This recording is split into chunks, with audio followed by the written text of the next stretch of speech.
창세기 36장은 에서, 즉 에돔의 족보입니다. 다만 1절과 9절에서 에서의 족보라고 반복하고 있는 점에서 두 족보를 한데 모아두었다고 볼 수 있습니다. 앞부분의 족보는 에서가 세일산에 거주하게 된 이유를 알려주고, 뒷부분의 족보는 에서 곧 에돔의 후예들에 대해서 알려줍니다. 10절은 4절과 동일하게 아다의 아들과 바스맛의 아들을 알려줍니다. 이와 함께 아다의 아들 엘리바스의 아들들을 언급합니다.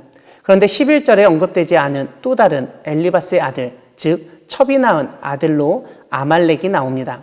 14절은 에서의 또 다른 아내 오홀리바마의 아들들을 언급하는데, 이건 역시 5절과 동일한 내용을 다시 한번 반복하고 있습니다. 이러한 에서의 아들들의 자식, 특별히 아들들의 계보, 족보는 고대 사회의 시족과 그 이후의 민족 관계를 다시 생각하도록 만듭니다. 특별히 이스라엘의 원수로 여겨지는 아말렉이 에서의 후손이라는 사실은 이스라엘과 아말렉이 사실은 친족이며 먼 친척이라는 점을 일깨웁니다. 이와 더불어 야곱처럼 에서나 그의 아들들 역시 다른 부인 첩을 두고 아들을 낳았다는 것을 지적하며 일부 다처제의 모습이 나타남을 보여줍니다. 15절부터는 에서의 자손 중 족장을 알려줍니다. 31절부터는 에돔의 땅을 다스리던 왕들을 알려줍니다.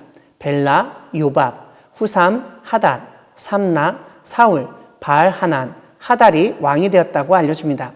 이들 중에서 우리는 그중 왕이 되었을 때 새로운 도성을 만든 업적도 함께 언급되는 세 사람을 보게 됩니다.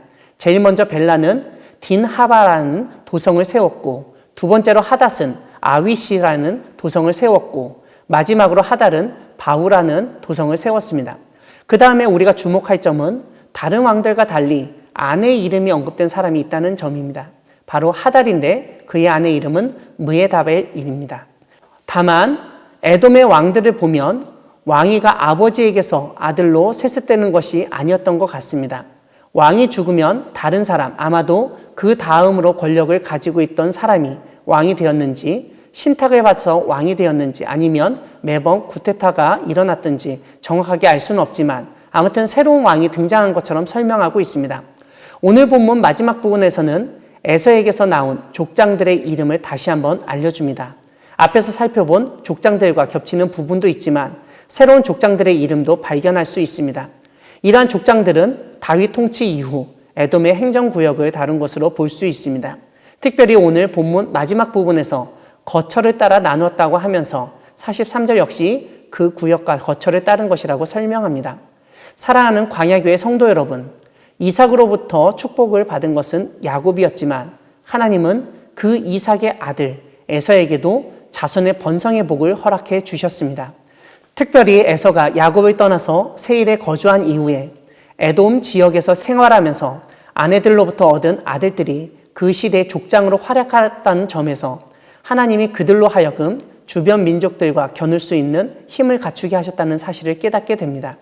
이와 함께 에돔 땅에는 에서의 자손만이 아니라 그 지역에 이미 살고 있던 호리 족속의 세일의 자손도 있었다는 점을 알려줍니다. 우리가 창세기 14장 6절을 보면 왕들의 전쟁 때 왕들이 세일에 있던 호리 족속을 치는 장면이 나옵니다.